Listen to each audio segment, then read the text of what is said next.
Hello, मैं doctor Asha Dixit from Dixit hospital and हर्षई IVF centre से। आज हम लोग जानेंगे कि पॉलीसिस्टिक ओवेरियन सिंड्रोम PCOS की ट्रीटमेंट क्या है, treatment part for the PCOS।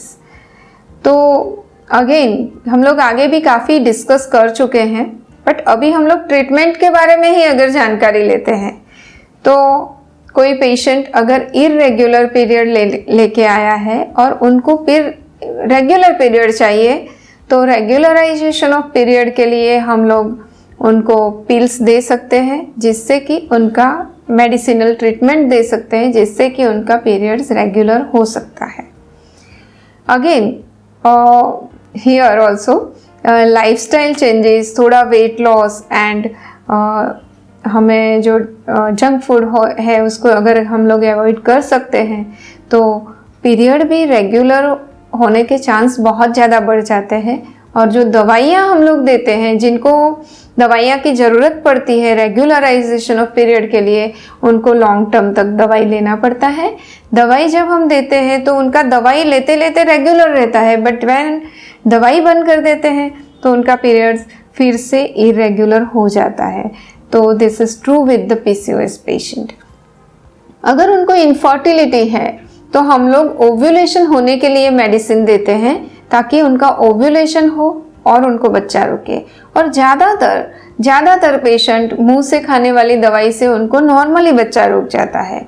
और थोड़े ग्रुप ऐसे रहते हैं जिनको मुंह से खाने वाली गोली से ओव्यूलेशन नहीं होता है एंड हमें आगे का ट्रीटमेंट करना पड़ता है। तो उस केस में हम लोग इंजेक्टेबल मेडिसिन से ओव्यूलेशन करवाते हैं, जिसको हम लोग गोनाडोट्रोपिन बोलते हैं। और आगे IUI या IVF का ट्रीटमेंट भी उसमें किया जाता है। और हम लोग अभी आगे बढ़ेंगे कि पेशेंट की कंप्लेन अगर इनफर्टिलिटी नहीं है, इरेगुलर पीरियड नहीं है, पर weight gain and facial Harry face है उनका, तो in this case lifestyle management, healthy diet, exercises, और अगर ज़्यादा बहुत उनका वेट है, मानो कि BMI अगर हम गिनते हैं तो if it is more than 35 तो बेरियाट्रिक सर्जरी नाम का एक सर्जरी आता है जो करके हम लोग वेट मैनेजमेंट कर सकते हैं। और जो हेयर ग्रोथ जो फेस पे होता है उसके लिए या any part of the body, उसके लिए हम लोग लेसर ट्रीटमेंट का भी फ़ायदा ले सकते हैं। And again we have to give some medications so that their hormonal level stays normal। and यहाँ पे भी मैं बोलूँगी कि अगर हम लेसर ट्रीटमेंट भी करें पर फिर भी उन लोगों को एक कंप्लेंट रहती है कि मैडम फिर से हेयर्स आ जाते हैं, तो उनके लिए ये बहुत ज़रूरी है कि यहाँ पे हेल्दी डाइट एंड एक्सरसाइज के साथ में ट्रीटमेंट विल वर्क 100%।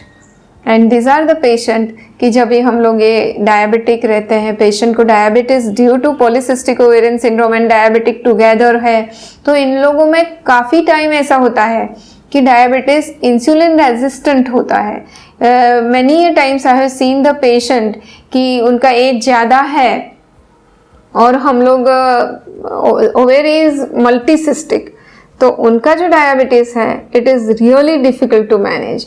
और जैसे ही उनका ओवेरियन सिस्ट हम लोग ऑपरेट करते हैं for another reasons, not for the PCOS, तो उनका डायबिटीज़ कंट्रोल हो जाता है।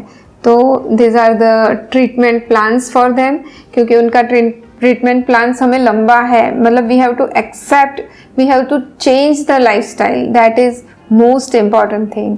एंड PCOS सबसे ज़्यादा इम्पॉर्टेंट ये है कि PCOS ऐसा डिसीज़ नहीं है कि जिससे हम लोग डर के बैठे, मतलब all PCOS patients are normal, they are मतलब पूरा लाइफ वो लोग नॉर्मल जिंदा रहते हैं। खाली एक चीज़ उनको एक्स्ट्रा करनी पड़ती है, that is healthy lifestyle and exercising, वो उनको छोड़ना नहीं है। That's the thing. Thank you very much.